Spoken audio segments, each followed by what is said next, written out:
Perluasan kuasa British di Pulau Pinang. SPM, tempat strategik ini penting untuk memenuhi keperluan perdagangan dan keselamatan British di alam Melayu.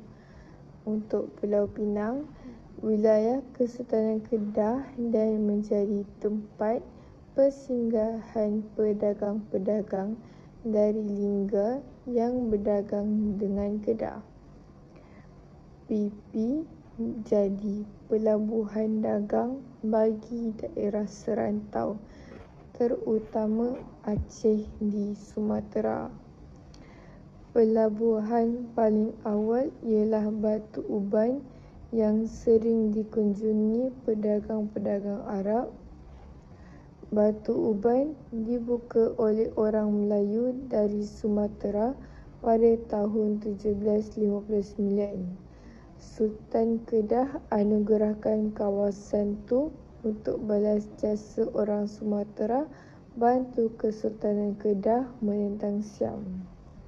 Untuk Singapura, wilayah Kesultanan Johor Riau meliputi Pahang, Johor dan gugusan Kepulauan Riau sejak abad 16 hingga 19. Johor, Singapura dan Kepulauan Riau ditadbir oleh Temenggung Abdul Rahman yang tinggal di Singapura. Masa pentadbiran Temenggung Abdul Rahman, ladang gambir diusahakan oleh orang Melayu dengan Cina di Singapura.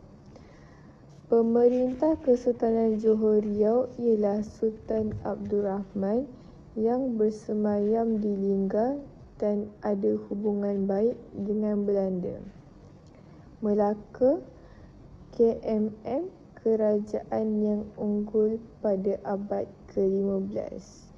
KMM ditawan oleh Portugis pada abad 15 pada tahun 1511. Pada 1641 hingga 1824, Melaka jadi tanah jajahan Belanda selepas Belanda kalahkan Portugis dengan bantuan Johor Riau. Belanda jadikan